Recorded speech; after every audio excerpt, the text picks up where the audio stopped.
नमस्कार, आप देख रहे हैं आक्रमण। मैं हूं आपके साथ विवेक शांडिल्य।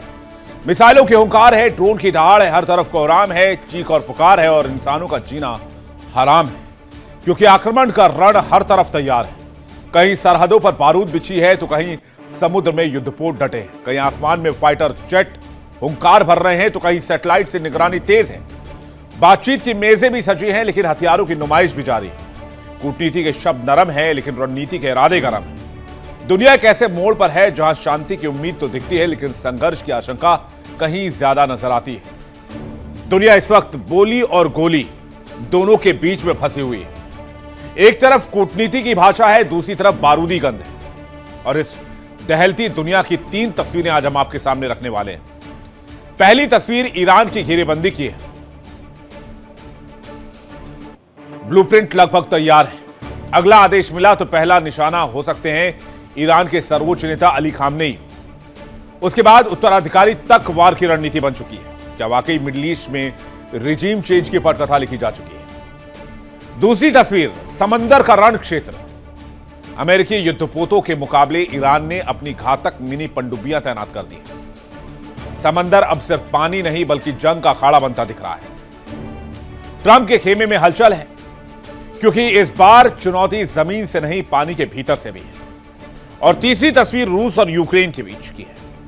रूस बनाम यूक्रेन, लंबी जंग, हजारों जिंदगियां खत्म, शहर शहर खंडहर, लेकिन आज तक फैसला नहीं हो पाया, ना कोई निर्णय सामने आ पाया। सवाल यह है, क्या दुनिया एक साथ कई मोर्चों पर युद्ध के मुहाने पर खड़ी है? क्या कूटनीति हार रही है और हथियार जीत रहे हैं और मानवता दम तोड़ रही है? इस बीच एक बड़ी खबर से शुरुआत करेंगे। बड़ी खबर आ रही है, ईरान अमेरिका तनाव से जुड़ी बड़ी खबर। ईरान अमेरिका में जंग शुरू होने की बड़ी प्लानिंग कर ली गई है। ईरान अपना सकता है मैडमैन रणनीति। मिडिल ईस्ट में अराजकता फैला सकता है ईरान। मैडमैन को सन की रणनीति भी कहते हैं। मिडिल ईस्ट इंस्टीट्यूट के हवाले से यह इस वक्त की बड़ी खबर है। आपको बता दें कि मैडमैन रणनीति पर काम कर रहा है ईरान, यानी कि पूरे मिडिल ईस्ट को धुआं धुआं करने की फिराक में है ईरान। अगर ईरान पर हमला हुआ तो ईरान का कहना है कि अगर हम पर हमला किया गया तो हम अमेरिका के किसी भी सहयोगी को इस इलाके में नहीं बख्शेंगे, चाहे वो हमारा पड़ोसी ही क्यों ना हो, चाहे वो मिडिल ईस्ट का कोई भी देश हो, चाहे वो इजराइल ही क्यों ना हो। और इसके लिए मैडमैन रणनीति पर काम कर रहा है ईरान। एक और बड़ी खबर आपको जल्दी से बताते हैं। बड़ी खबर यह है कि अमेरिका ईरान तनाव से जुड़ी बड़ी खबर, ईरान को मिलकर दहलाएंगे यूएस और इजराइल। ईरान पर बड़े हमलों की प्लानिंग तैयार की जा रही है। ईरान के एयर डिफेंस सिस्टम पर होगा पहला वार। न्यूक्लियर साइट पर जून की तरह अटैक किया जाएगा। आपको याद होगा 25 यानी कि 2025 जून में जिस तरह से 12 दिन की जंग लड़ी गई थी ईरान और इजराइल के बीच में, ठीक वैसी ही लड़ाई एक बार फिर से होने वाली है। तो क्या अमेरिका की धमकी ईरान पर भारी पड़ने वाली है? आइए जानते हैं। यूएस सेंट्रल कमांड के पूर्व कमांडर रॉबर्ट हावर्ड ने दावा किया है, अमेरिका को ईरान में लंबी जंग की जरूरत नहीं है। कुछ ही घंटों में इस्लामी शासन का सफाया कर देगा अमेरिका। आईआरजीसी के ठिकाने और लीडरशिप को खत्म कर देंगे। जरूरत पड़ने पर हर रोज विध्वंसक अटैक करने वाला है यूएस। वहीं बड़ी खबर यह आ रही कि ईरान को इजराइल ने भी कड़ी चेतावनी दे दी है। ईरान को साफ साफ वार्न किया इजराइल ने। इजराइल पर हमले की गलती भारी पड़ेगी। ईरान से निपटना इजराइल को आता है। हमला ऐसा होगा कि ईरान कांप जाएगा। यह धमकी दी गई है इजराइल की तरफ से, यानी इजराइल भी सीना ताने ये कह रहा है कि ईरान को अंजाम भुगतना होगा। और कहते हैं कि अमेरिका और इजराइल मिलकर ईरान पर हमले की प्लानिंग कर रहे हैं। लेकिन बड़ी बात यह है कि ईरान भी अकेला नहीं है। ईरान के पीछे रूस और चीन जैसे महाशक्तियां भी हैं और ये महाशक्तियां ईरान को पूरी तरीके से सपोर्ट कर रही हैं। और शायद यही वजह है कि ईरान इस युद्ध में अभी तक डटा हुआ है, जैसे यूक्रेन इस युद्ध में डटा हुआ है अमेरिका और यूरोप के भरोसे। ठीक उसी तरह ईरान की ताकत भी नजर आ रही है। तो एक तरफ ट्रंप धौंस दे रहे हैं, दूसरी तरफ नेतन्याहू भी ईरान को चेतावनी पर चेतावनी दे रहे हैं। हर हालात में ईरान से निपटने को तैयार हैं। ईरान ने अटैक किया तो करारा जवाब देंगे। इजराइल का पलटवार तैयार है। ईरान के लिए अकल्पनीय होगा। अमेरिका के साथ इजराइल पूरी ताकत के साथ खड़ा है। ईरान को सबक सिखाने के लिए रणनीति भी बन चुकी है। सवाल है कि ईरान को डर क्यों नहीं लगता। अमेरिकी सैन्य घेरेबंदी जारी है, इजराइल और यूरोप भी खिलाफ हैं, लेकिन खामनेई के माथे पर शिकन क्यों नहीं।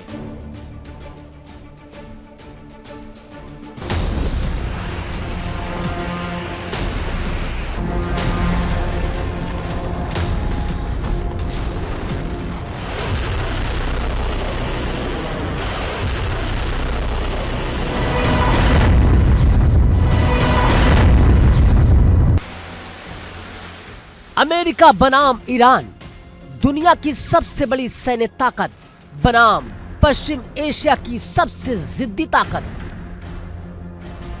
एक तरफ ट्रंप, दूसरी तरफ ईरान के सर्वोच्च नेता आयतुल्लाह अली खामनेई। धमकियां, मिसाइलें, विमान वाहक पोत और नर्मवार अपने चरम पर है। क्या दुनिया एक और बड़े युद्ध के मुहाने पर खड़ी है? ट्रंप साफ संदेश दे चुके हैं कि ईरान अगर नहीं झुका तो अंजाम बुरा होगा।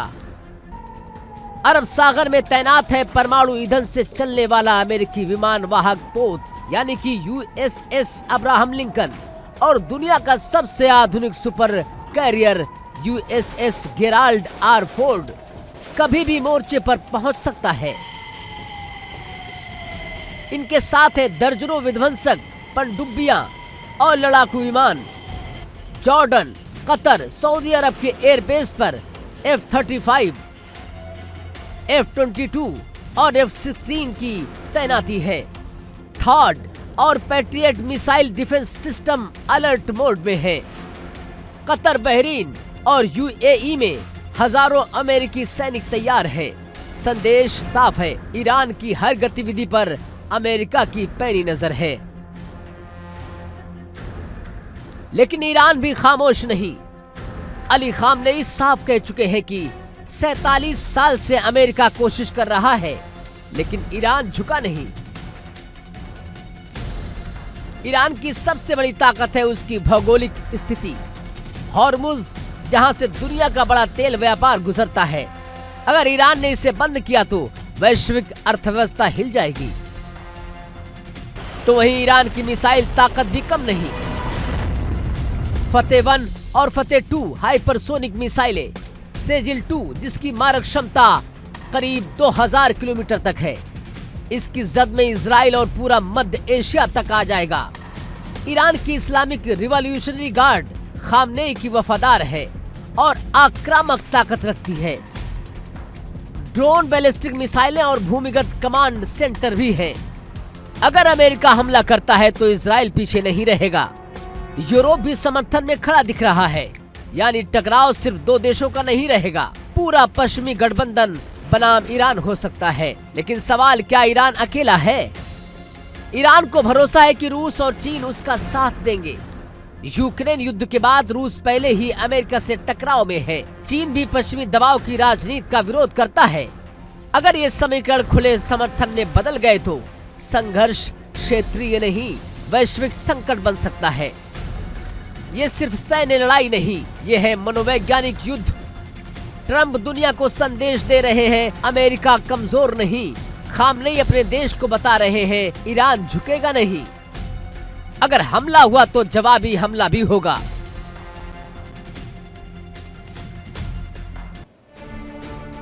इस बीच ईरान ने अरब देशों को बहुत बड़ी धमकी दे दी है। साफ साफ कहा है, अगर हमला हुआ तो पूरा अरब दहल जाएगा। बड़ी खबर आ रही है इस वक्त, बड़ी खबर आपको दिखाते हैं।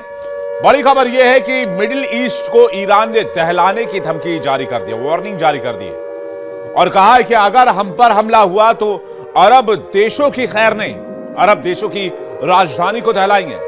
अमेरिका का कोई भी मददगार इस इलाके में बचेगा नहीं, यानी मैसेज क्लियर है। अब आपको बताते हैं अमेरिका और ईरान में युद्ध की आहट कब कब दिखाई दी है। अमेरिका ने परमाणु कार्यक्रम पर बहुत कड़े सैंक्शंस लगाए, 2015 की यह बात है। उसके बाद अमेरिका का बगदाद अंतर्राष्ट्रीय हवाई अड्डे पर ड्रोन अटैक हुआ। जनवरी 2020 में ईरान ने अमेरिकी सैन्य ठिकानों को निशाना बनाया। इराक में अमेरिकी ठिकानों पर बैलिस्टिक मिसाइलें दागी गई। फरवरी 2025 में ट्रंप ने फिर से ईरान पर शिकंजा कस दिया, यानी दोनों देशों के बीच लंबे समय से, कई दशकों से तनाव के हालात रहे हैं। डोनाल्ड ट्रंप ने खामनेई की हत्या का एक बहुत खौफनाक प्लान बनाया है, ये दावा किया जा रहा है। अधिकारियों ने डोनाल्ड ट्रंप को ब्लूप्रिंट दे दिया है। ट्रंप के पास खामनेई और बेटे की हत्या का प्लान है, ऐसा कहा जा रहा है। टारगेट लिस्ट में खामनेई के कई उत्तराधिकारी भी शामिल हैं। प्लान को लागू करने के लिए कई स्तर पर तैयारी की जा रही है, यह भी बताया जा रहा है। अमेरिकी हमले के सीक्रेट ब्लूप्रिंट से मिडिल ईस्ट में हड़कंप मचा हुआ है। ईरान के टॉप कमांडरों पर खतरा है, क्योंकि अमेरिका ने टारगेटेड स्ट्राइक की पूरी लिस्ट तैयार कर ली है। यानी खामनेई के साथ उनके उत्तराधिकारी भी हिट लिस्ट में हैं।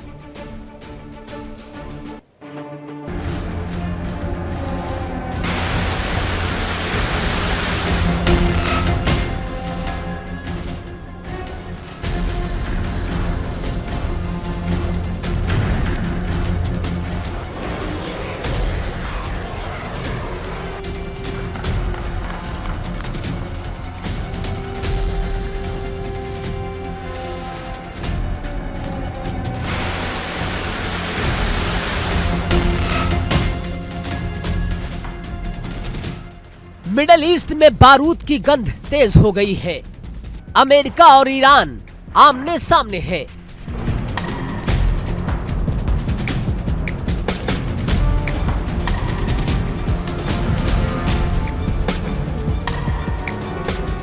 और बड़ा खुलासा, अमेरिकी सेना की योजना एडवांस स्टेज में पहुंच चुकी है।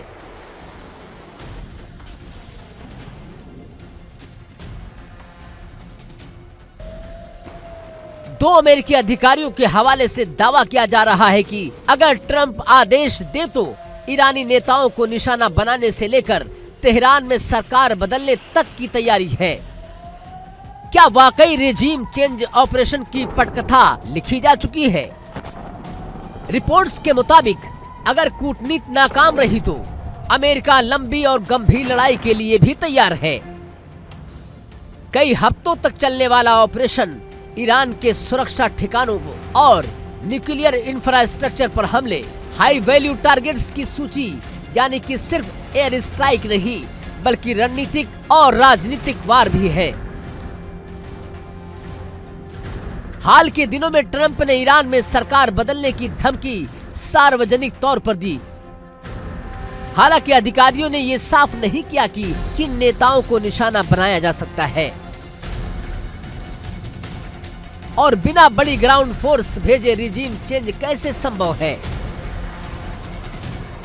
अगर सरकार बदलने की कोशिश होती है तो ट्रंप के पुराने बयानों से अलग कदम होगा। चुनावी अभियान में ट्रंप ने इराक और अफगानिस्तान में सरकार गिराने की कार्रवाइयों को असफल बताया था, लेकिन अब पहले कार्यकाल में 2020 में ट्रंप ने ईरान के टॉप जनरल कासिम सुलेमानी पर हमले की मंजूरी दी थी।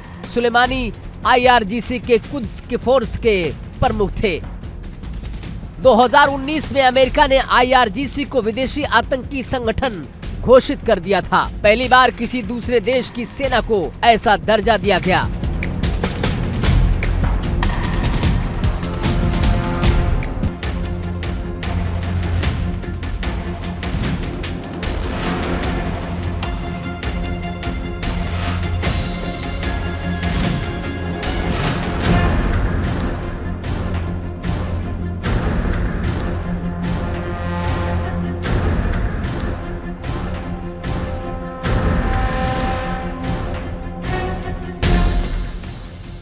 फिलहाल मिडिल ईस्ट में अमेरिका ने भारी सैन्य ताकत तैनात कर रखी है। खाड़ी क्षेत्र में अमेरिकी बेस हाई अलर्ट पर है, यानी फैसले का इंतजार है, बस आदेश की देरी है।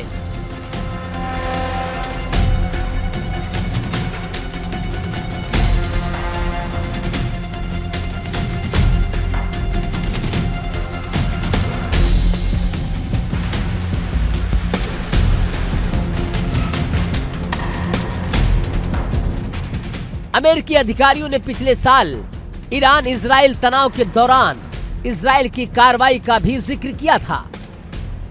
इजराइल के साथ 12 दिन की झड़प में ईरान के कई वरिष्ठ कमांडरों के मारे जाने का दावा हुआ था, लेकिन बड़ा सवाल, क्या अमेरिका के पास ईरानी नेतृत्व की सटीक और रियल टाइम खुफिया जानकारी है? रिजीम चेंज सिर्फ बमबारी से संभव नहीं होता, इसके लिए अंदरूनी समर्थन, सटीक इंटेलिजेंस और लंबी रणनीति चाहिए होती है। इन सब के बीच ट्रंप ने कूटनीति की उम्मीद भी जताई है, यानी एक हाथ में वार प्लान, दूसरे हाथ में बातचीत का प्रस्ताव भी है।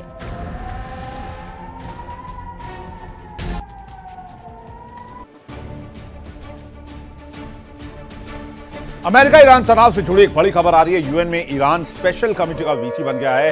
Special committee on the charter का वीसी बना है।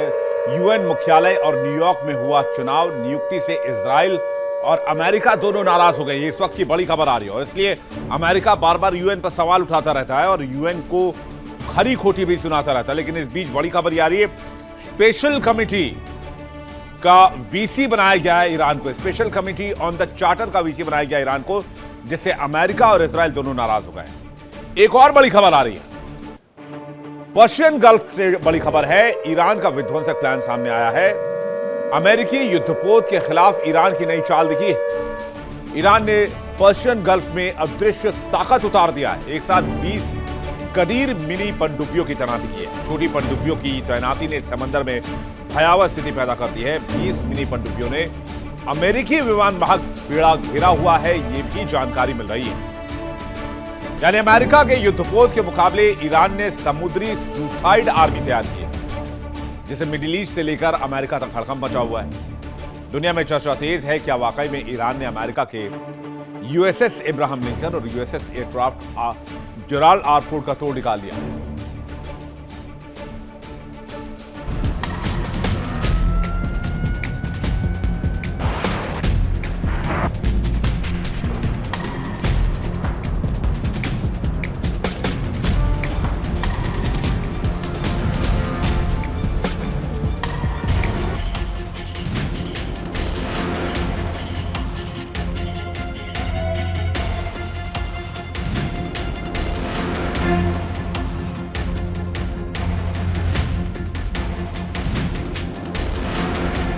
ईरान ने अमेरिकी यूएसएस युद्धपोत का तोड़ निकाल लिया है।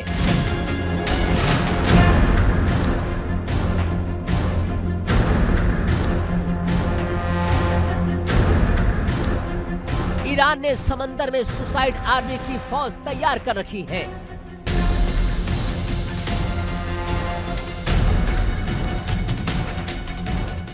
खामनेई की प्लानिंग ने ट्रंप के मिशन पर पानी फेर दिया है।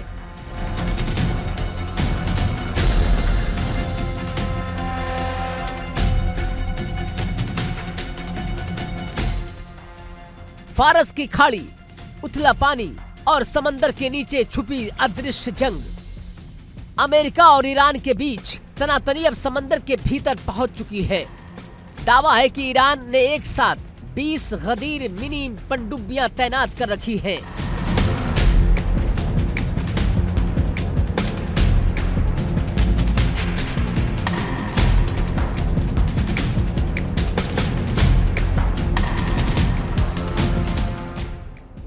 क्या ये छोटी पनडुब्बियां दुनिया के सबसे ताकतवर अमेरिकी विमान वाहक पोतों को चुनौती दे सकती हैं?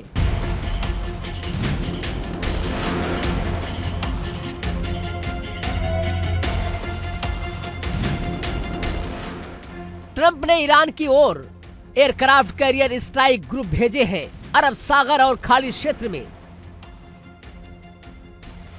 यूएसएस अब्राहम लिंकन जैसे विशाल युद्धपोत तैनात हैं। इनके साथ विध्वंसक एंटी मिसाइल सिस्टम। लेकिन ईरान ने जवाब दिया है छोटे लेकिन खतरनाक हथियार से। ईरान की गदीर क्लास मिनी पनडुब्बियां सिर्फ 29 मीटर लंबी है। इनका डिजाइन उत्तर कोरिया की यूगो क्लास पर आधारित माना जाता है, लेकिन ईरान ने इन्हें अपने मुताबिक मॉडिफाई किया है। फारस की खाड़ी का उथला पानी इन पनडुब्बियों के लिए आदर्श है। जहां बड़े अमेरिकी कैरियर और पनडुब्बियां गहरे पानी में निर्भर हैं, वहीं गदीर चट्टानों और तटीय इलाकों में छिप सकती है और अचानक हमला भी कर सकती है। विशेषज्ञ इसे स्वार्मिंग स्ट्रेटजी कहते हैं, यानी झुंड में हमला करना। अगर 15-20 मिनी पनडुब्बियां अलग अलग दिशाओं से टॉर्पीडो और समुद्री सुरंगों के साथ हमला करे तो किसी भी एयरक्राफ्ट कैरियर का सुरक्षा घेरा टूट सकता है। ईरान ने इन पनडुब्बियों को टॉर्पीडो के साथ साथ एंटी शिप मिसाइल दागने की क्षमता से भी लैस कर रखा है। यानी ये सिर्फ छिपकर वार नहीं, बल्कि अचानक और घातक हमला हो सकता है। अगर अमेरिकी विमान वाहक पोत को गंभीर नुकसान होता है तो ये सिर्फ सैन्य नहीं, बल्कि मनोवैज्ञानिक झटका भी होगा। एयरक्राफ्ट कैरियर अमेरिका की समुद्री शक्ति का प्रतीक है, और अगर समंदर में छोटी पनडुब्बियां उन्हें चुनौती देती है तो ये युद्ध की नई परिभाषा होगी। अब सवाल, क्या ईरान ने ट्रंप की प्लानिंग पर पानी फेर दिया है? क्या अमेरिका को अपनी रणनीति नए सिरे से बनानी होगी? क्या खाड़ी का उथला पानी ईरान की सबसे बड़ी ढाल बन जाएगा? एक तरफ हाईटेक अमेरिकी बेड़ा, दूसरी तरफ छोटी लेकिन चालाक पनडुब्बियों की सुसाइड आर्मी। समंदर शांत दिखता है, लेकिन उसके नीचे जंग की आहट महसूस की जा रही है। अगर एक चूक हुई तो चिंगारी भड़क सकती है। Bureau report, India daily.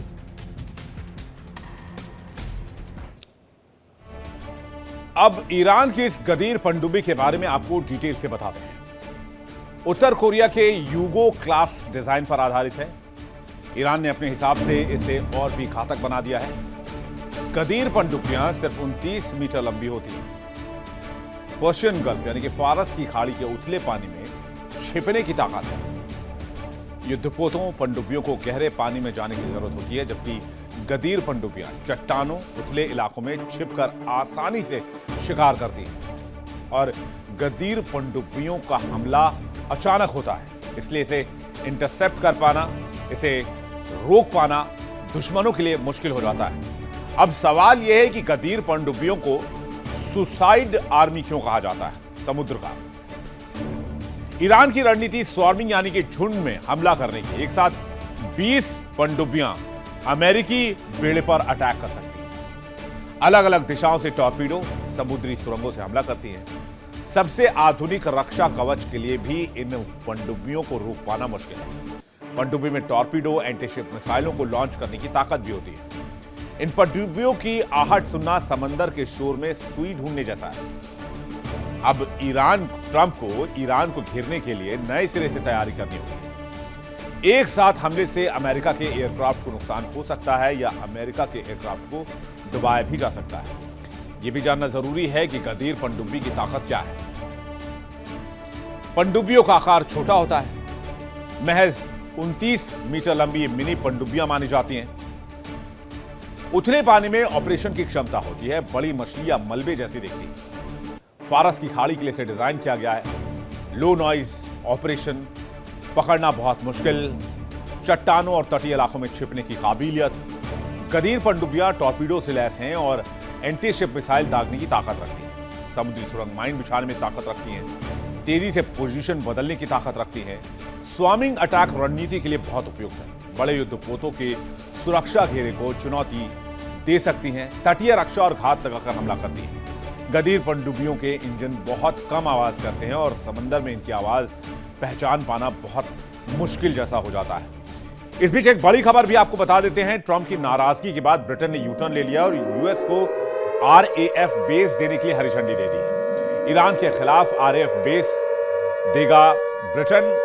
British विदेश सचिव कूपर का बयान सामने आया है। पहले ब्रिटेन ने बेस देने से इनकार कर दिया था, जिससे डोनाल्ड ट्रंप नाराज हो गए थे, लेकिन शायद अमेरिका की नाराजगी ब्रिटेन मोल नहीं लेना चाहता है और इसलिए अब कहा जा रहा है कि यूएस को रॉयल एयरफोर्स बेस देने के लिए ब्रिटेन ने हरी झंडी दे दी है। ब्रिटिश विदेश सचिव कूपर का बयान सामने आया है। पहले ब्रिटेन ने बेस देने से मना कर दिया था। आगे बढ़ते हैं। बात एक और जंग की, यानी कि रूस और यूक्रेन की जंग की। जंग के मैदान से इस वक्त एक बड़ी खबर आ रही है। रूस का यूक्रेन के कई शहरों पर बड़ा हमला हुआ है। 5वें साल से पहले रूस बहुत ज्यादा आक्रामक दिख रहा है। 3 दिन बाद यूक्रेन और रूस के इस जंग को 4 साल भी पूरा हो जाएगा, लेकिन ऐसा महसूस होता है कि जंग अभी अभी शुरू हुई है। जिस इंटेंसिटी के साथ रूस यूक्रेन पर हमला कर रहा है, इस जंग के थमने के कोई आसार नजर नहीं आ रहे हैं। सारी कोशिशें धरी की धरी रह गई। एक और बड़ी खबर आपको बताते हैं। रूस ने यूक्रेन पर एक और हमला कर दिया है। यूक्रेन के जपोरोजिया में जबरदस्त अटैक किया गया है। जपोरोजिया में कोहराम मच गया है। जपोरोजिया में हर तरफ तबाही का मंजर नजर आ रहा है। तस्वीरें आपके सामने हैं किस तरह से रूस आज भी उसी ताकत के साथ यूक्रेन पर हमला कर रहा है जिस ताकत के साथ पहले दिन रूस ने यूक्रेन पर अटैक किया था। सवाल सीधा है, इतनी बड़ी तादाद में लोग मारे गए, शहर के शहर उजड़ गए, इसे क्या मिला कोई नहीं जानता। रूस और यूक्रेन की जंग में ना अर्थव्यवस्था बची, ना मासूम जिंदगियां बची। हथियारों के सौदागर मालामाल जरूर हो गए, लेकिन इंसानियत मर गई।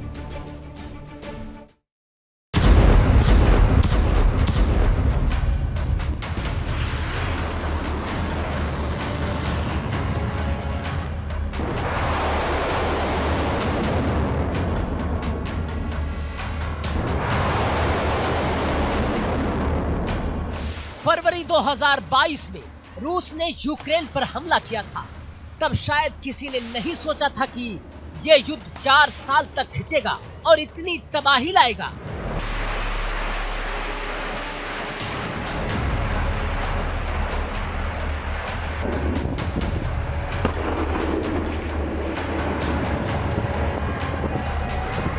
अमेरिकी think tank centre for strategic and international studies यानी कि CSIS की ताजा रिपोर्ट कहती है कि फरवरी 2022 से अब तक रूस और यूक्रेन मिलाकर करीब 20 लाख सैनिक हताहत हो चुके हैं।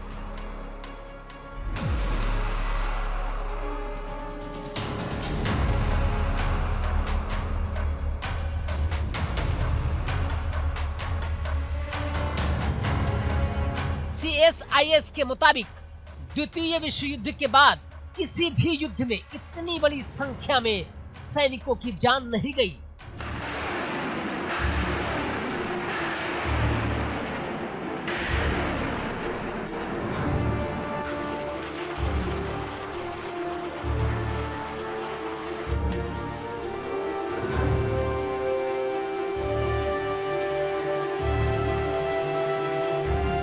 इस युद्ध में सबसे बड़ा नुकसान रूस को उठाना पड़ा है।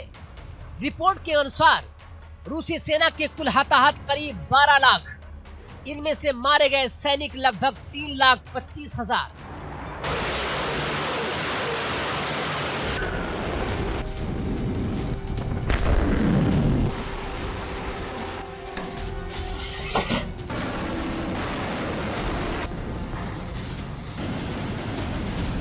इतिहास में द्वितीय विश्व युद्ध के बाद किसी भी बड़े देश ने किसी एक युद्ध में इतने सैनिक गंवाए हैं।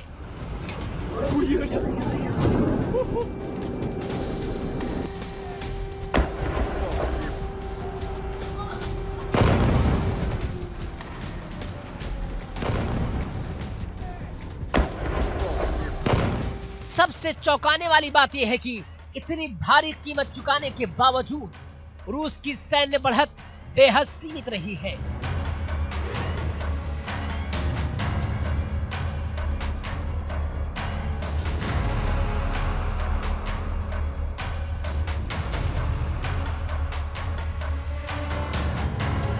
यानी जान माल का नुकसान रिकॉर्ड स्तर पर, लेकिन युद्ध का नतीजा अब भी अधर में है।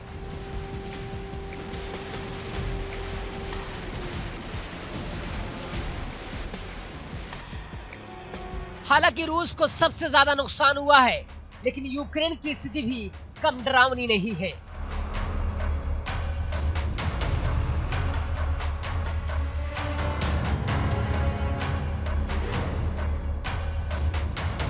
CSIS के मुताबिक फरवरी 2022 से दिसंबर 2025 तक यूक्रेन के 5 से 6 लाख सैनिक हताहत हुए हैं। इनमें से 1 से 1.5 लाख की मौत हुई है।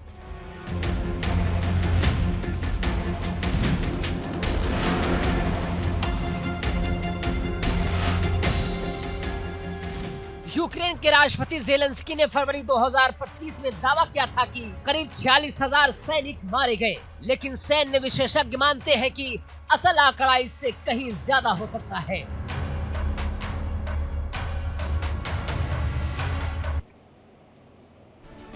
बड़ी खबर आ रही है, रूस यूक्रेन जंग को महज 3 दिन के बाद 4 साल पूरे हो जाएंगे।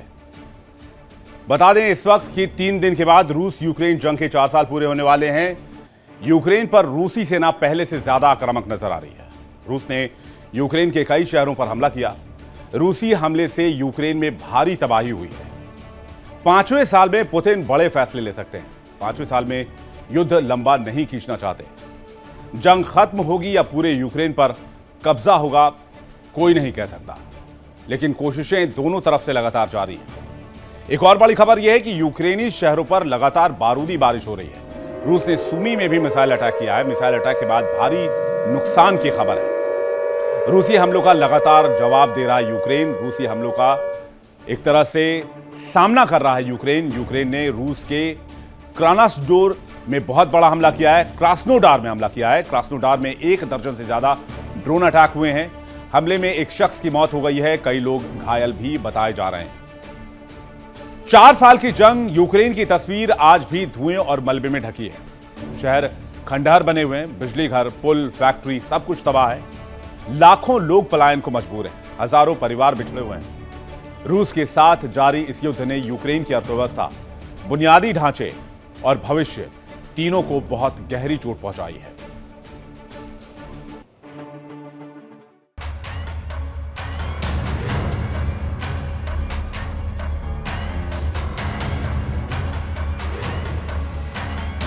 हजारों सैनिक या तो लापता हैं या युद्ध बंदी बना लिए गए हैं।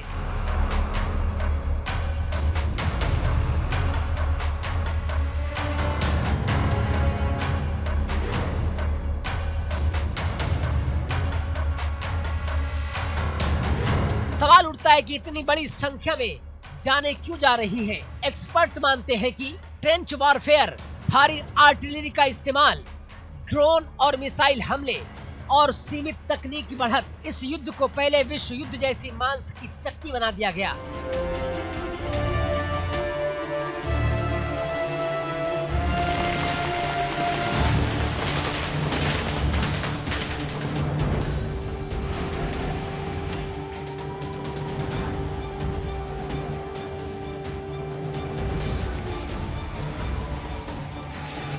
सैनिक महीनों तक एक ही मोर्चे पर फंसे रहते हैं, जहां हर मीटर जमीन खून से खरीदी जा रही है।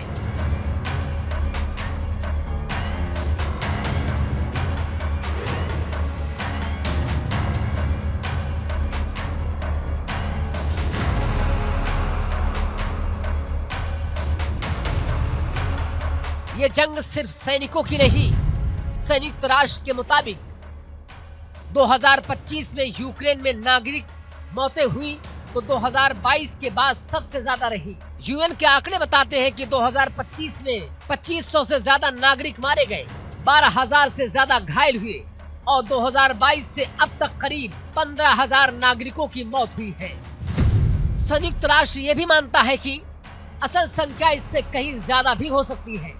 बमबारी, मिसाइल, ड्रोन और ड्रोन स्ट्राइक्स ने शहरों को खंडहर में तब्दील कर दिया है।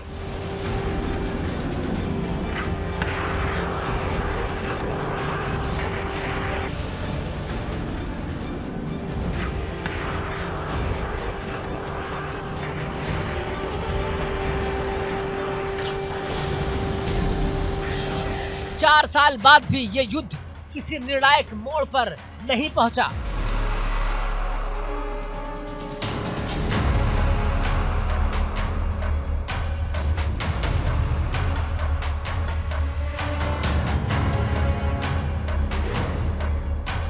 ना रूस को पूरी जीत मिली, ना यूक्रेन को पूरी राहत। लेकिन एक बात तय है, इस युद्ध ने सैन्य इतिहास के रिकॉर्ड तोड़े हैं।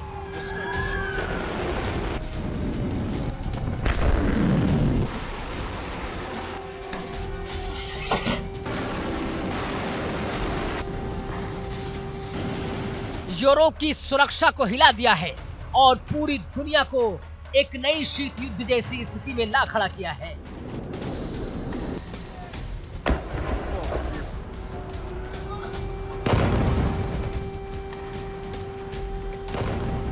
CSIS साफ कहता है कि इतना बड़ा नुकसान और इतनी धीमी प्रगति आधुनिक युद्धों में पहले कभी नहीं देखी गई।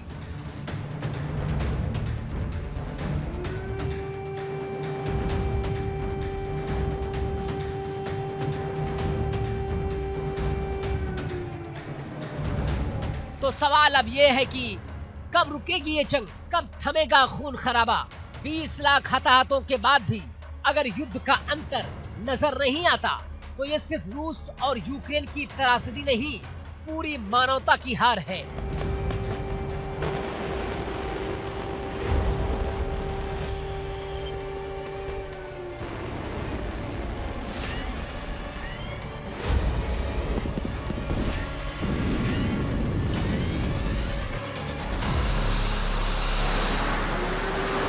इतिहास में इस युद्ध को किस नाम से याद किया जाएगा ये आने वाला वक्त बताएगा, लेकिन आज ये तय है, रूस यूक्रेन युद्ध वर्ल्ड वॉर 2 के बाद सबसे विनाशकारी अध्याय बन चुका है।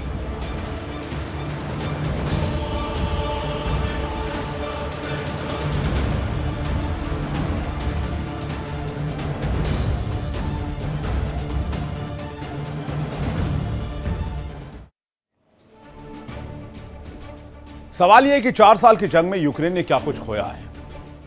यूक्रेन के 20% हिस्से पर रूस का कब्जा हो चुका है। रूस के कंट्रोल में आज की तारीख में 75,000 स्क्वायर किलोमीटर का इलाका है। लुहांस्क, डोनेस्क, ज़ैपोरिज़िया, बाखमुत पर पूरी तरीके से रूसी कब्जा है। 4 साल में यूक्रेन के 15 लाख सैनिक मारे गए। 60 लाख से ज्यादा लोगों ने यूक्रेन को छोड़ दिया है। यूक्रेन की जीडीपी में 30 से 40% की गिरावट आई है।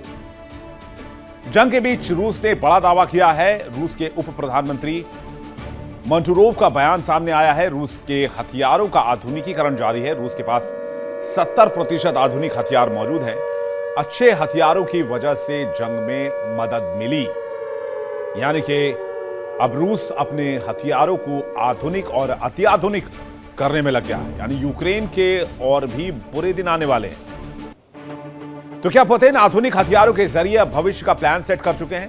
आइए नजर डालते हैं। रूस तीनों सेनाओं को और ज्यादा आधुनिक बनाने की कोशिश शुरू कर चुका है, काम शुरू कर चुका है। रूस की सेना न्यूक्लियर ट्रायड को और मजबूत करेगी। रूस परमाणु हथियारों को और आधुनिक बनाएगा। यह डिफेंस सिस्टम को मजबूत करेगा। रूस पुराने हथियारों को और अपडेट करेगा। रूसी सेना भविष्य के खतरे को देखते हुए फैसला कर रही है। लेकिन पिछले 4 साल की जंग, ना मिसाइलें थमी, ना ड्रोन की गरज कम हुई। रूस और यूक्रेन के आसमान में आज भी बारूद की लकीरें खिंची। रातें सायरन में कटती हैं, सुबह मलबे के बीच होती है। हर हमले के बाद दावा और फिर पलटवार, लेकिन शांति की कोई ठोस पहल नहीं। सवाल वही, जब 4 साल में बंदूकें नहीं थमी तो इस जंग का अंत आखिर कब और कैसे हुआ?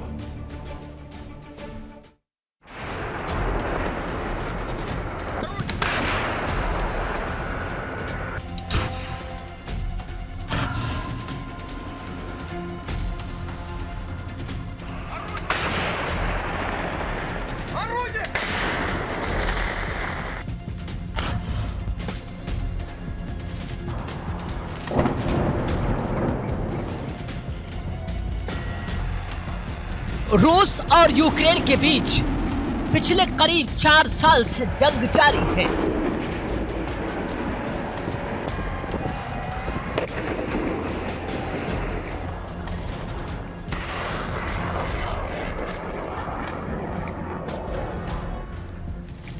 रूसी सेना लगातार यूक्रेन के शहरों को बारूदी बारिश से दहला रही है।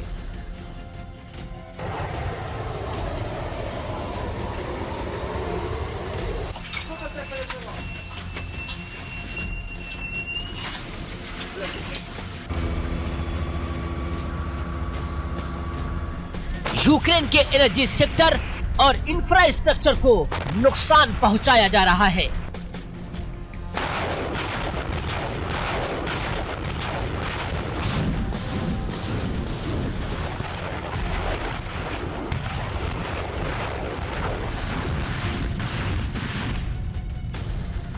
लोग परेशान हैं। माइनस में तापमान के दौरान बिना गर्म पानी और हीटिंग सिस्टम के रहने को मजबूर हैं।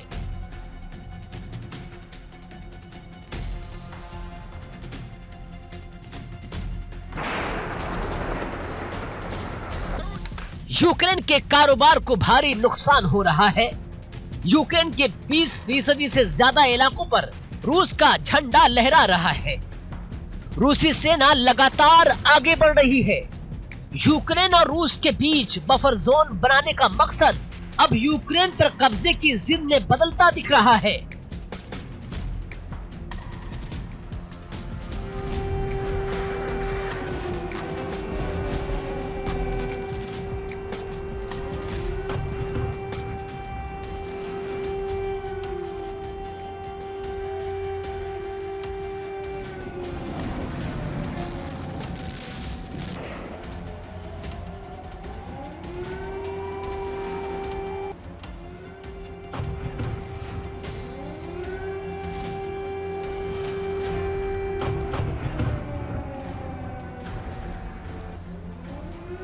उधर यूक्रेनी सेना भी लगातार रूस पर वार कर रही है। यूक्रेन के एयर डिफेंस सिस्टम रूस की मिसाइलों और ड्रोन अटैक को नाकाम करने की कोशिश कर रहे हैं।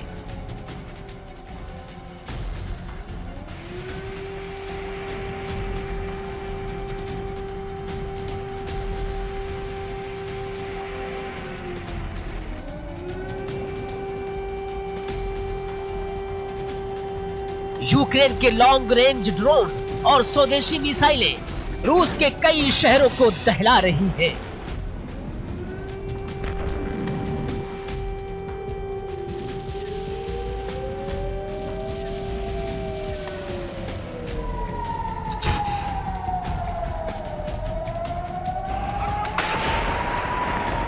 यूक्रेन भी रूस के एनर्जी सेक्टर पर हमला कर रहा है ताकि कड़कड़ाती ठंड में लोगों की मुश्किलें बढ़ जाएं।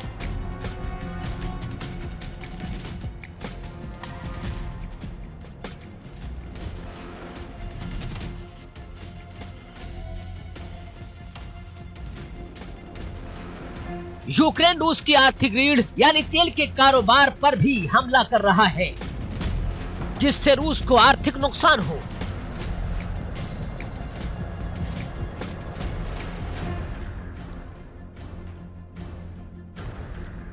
ज़ेलेंस्की चाहते हैं कि बर्बादी की तपिश पुतिन भी महसूस करे।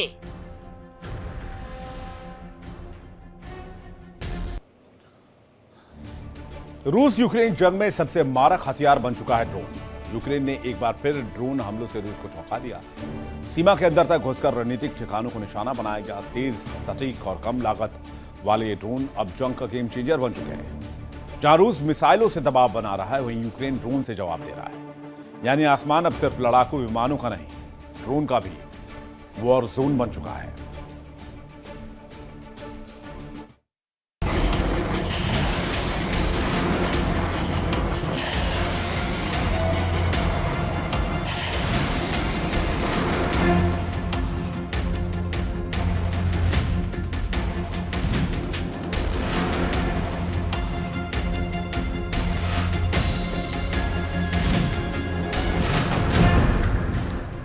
तो वहीं यूक्रेन ने ड्रोन और मिसाइलों से रूस के कई इलाकों को दहला दिया है।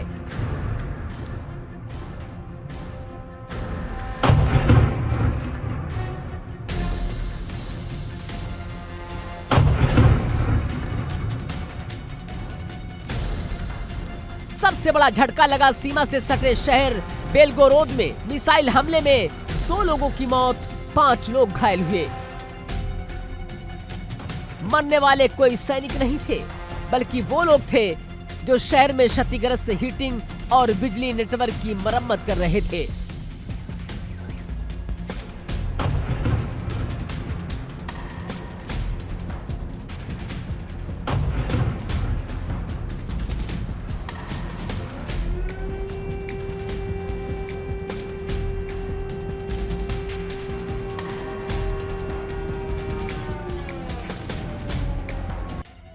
ऊर्जा सुविधाओं को गंभीर नुकसान पहुंचा है।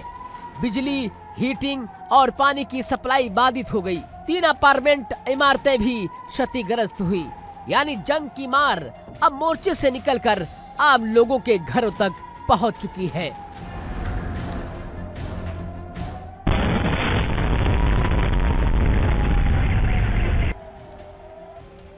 बेल्गोरोद जो यूक्रेन सीमा से करीब 40 किलोमीटर दूर है, लंबे समय से हमलों का शिकार हो रहा है। लेकिन अब इन हमलों की तीव्रता और असर दोनों बढ़ते नजर आ रहे हैं। सवाल उठता है, क्या यह जवाबी कार्रवाई है या जंग की रणनीति का नया अध्याय है?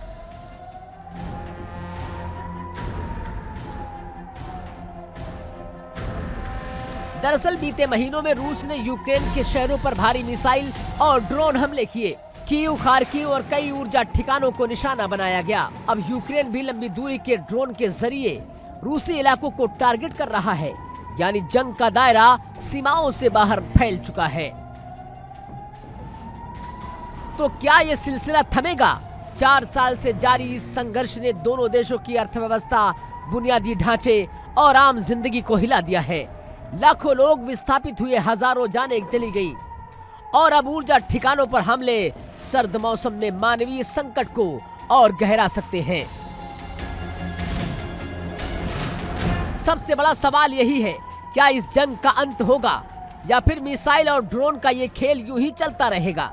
कूटनीतिक कोशिशें समय समय पर होती रही हैं, लेकिन जमीनी हालात हर बार बातचीत से ज्यादा विस्फोटक साबित हुए हैं।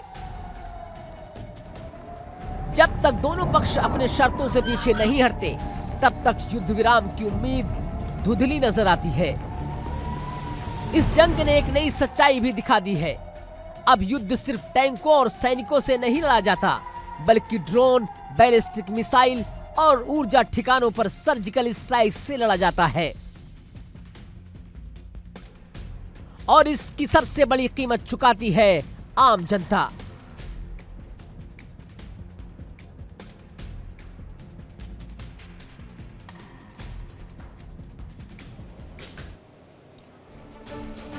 चार साल, अनगिनत धमाके, टूटते शहर, बिछड़ते परिवार। क्या ये जंग यूक्रेन के लिए अब कयामत की रात बन चुकी है या उम्मीद अभी भी बाकी है?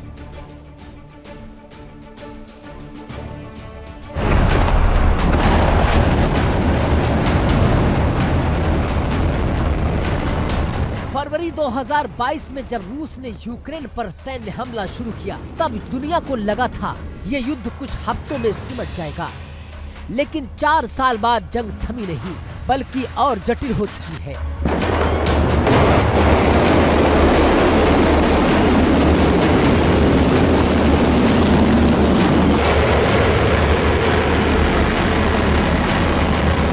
हजारों सैनिकों की मौत हो चुकी है, नागरिकों की भारी हताहत संख्या बढ़ती जा रही है, लाखों लोग बेघर हो चुके हैं। यूक्रेन के कई औद्योगिक शहर मलबे में तब्दील हो चुके हैं।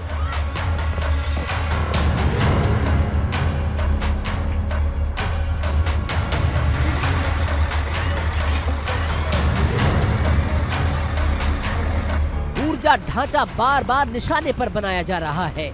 सर्दियों में अंधेरे और ठंड का दोहरा संकट भी है। कीव, खार्किव, ओडिशा लगातार मिसाइल और ड्रोन हमलों के खतरों में है।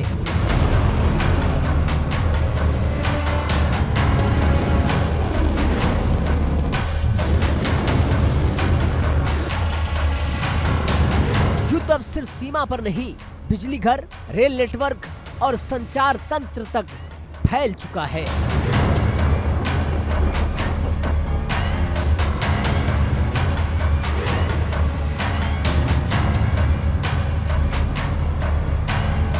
और दक्षिणी इलाकों में भीषण लड़ाई जारी है। ड्रोन युद्ध ने तस्वीर बदल दी है। आर्टिलरी, लंबी दूरी की मिसाइलें और खाइयों में जमे सैनिक जंग 21वीं सदी की तकनीक बन चुके हैं।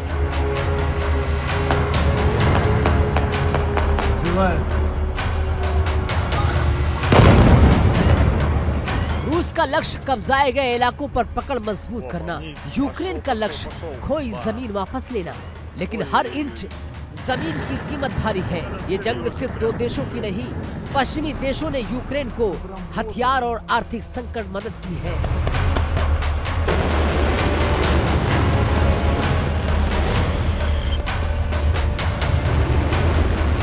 ऊर्जा रक्षा संकट ने यूरोप की अर्थव्यवस्था को झकझोरा भी है। अनाज निर्यात रुकने से अफ्रीका और एशिया के कई देशों पर असर पड़ा है।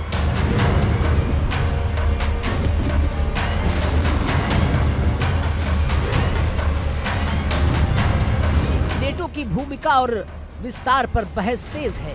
मॉस्को और पश्चिम के रिश्ते शीत युद्ध जैसे तनाव में बदल गए। 4 साल की जंग ने यूक्रेन की अर्थव्यवस्था को पूरी तरह प्रभावित किया है।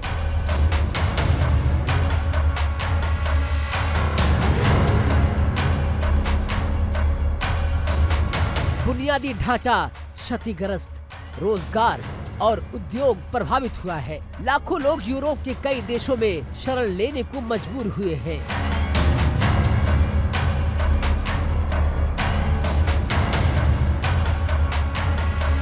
बीच बीच में बातचीत की कोशिशें तो हुई, लेकिन भरोसे की कमी, युद्ध के लक्ष्य और जमीन पर बदलते हालात, हर पहल को अधूरा छोड़ दिया गया।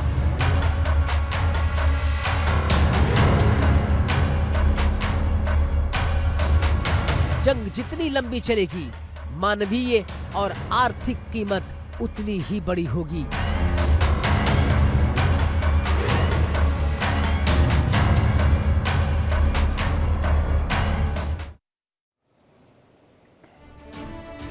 पिछले 4 सालों में रूस यूक्रेन के बीच कई बार सीजफायर की बात हुई। कई बार लगा कि शांति की किरण दिखाई दे रही है, लेकिन हर बार कोई ना कोई जिद आड़े आ जाती है।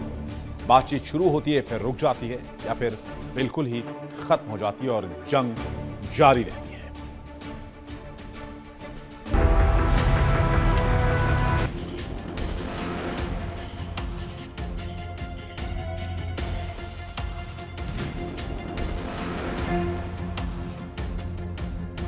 क्योंकि रूस और यूक्रेन दोनों के अपने अपने एजेंडे हैं।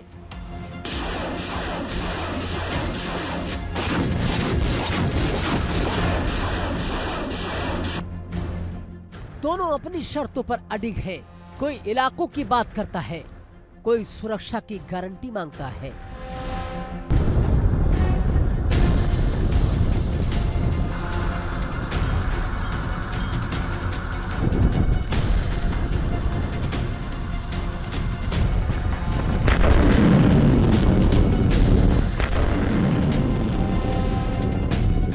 कोई इतिहास का हवाला देता है तो कोई भविष्य की रणनीति की दुहाई देता है।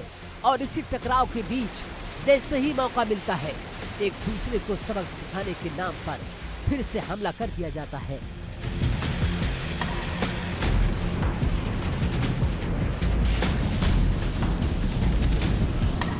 बम बरसते हैं, मिसाइलें दागी जाती हैं, ड्रोन के जरिए रिहायशी इलाकों को निशाना बनाया जाता है।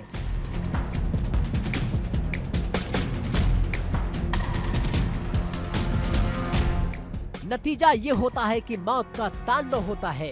ये सिर्फ 2 देशों की लड़ाई नहीं रही, ये सत्ता, प्रभाव और साजिशों का एक भयानक खेल बन चुका है।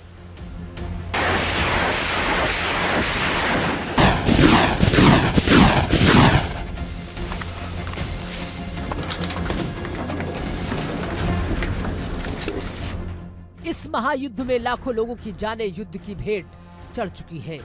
इसके बावजूद हालात ऐसे नहीं दिखते कि खूनी खेल निकट भविष्य में खुद ब खुद थम जाए।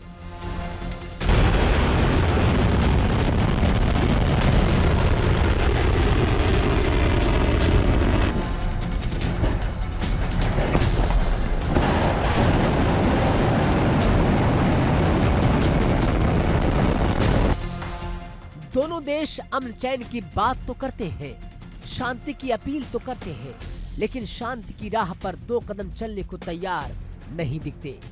शब्दों में शांति है, लेकिन जमीन पर हालात जुदा है। वहां बारूद बरसते हैं, फिर भी इन तमाम अंधेरों के बीच उम्मीद की एक हल्की सी रोशनी अब भी जिंदा है।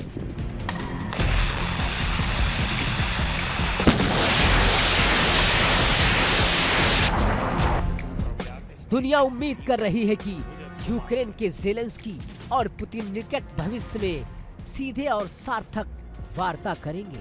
शायद किसी समझौते की मेज पर जंग से ज्यादा जिंदगियों को अहमियत दी जाएगी। शायद एक ऐसा युद्ध होगा जो सिर्फ कागजों पर नहीं बल्कि जमीन पर भी लागू रहेगा।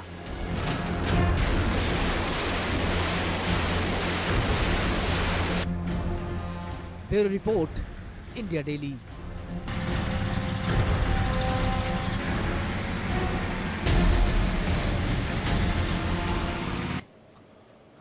आक्रमण में फिलहाल इतना है, लेकिन आक्रमण जैसे शानदार शोज को अब आप देख सकते हैं अपनी स्मार्ट टीवी पर लाइव और लगातार। अपनी स्मार्ट टीवी पर आज ही देखिए इंडिया डेली तमाम डिजिटल प्लेटफॉर्म पर लाइव। देखिए इंडिया डेली 24/7 अब आपकी स्मार्ट टीवी पर। इंडिया डेली मौजूद है सभी डिजिटल प्लेटफॉर्म पर लाइव और लगातार। इंडिया डेली 24/7 हर दिन राष्ट्र को समर्पित।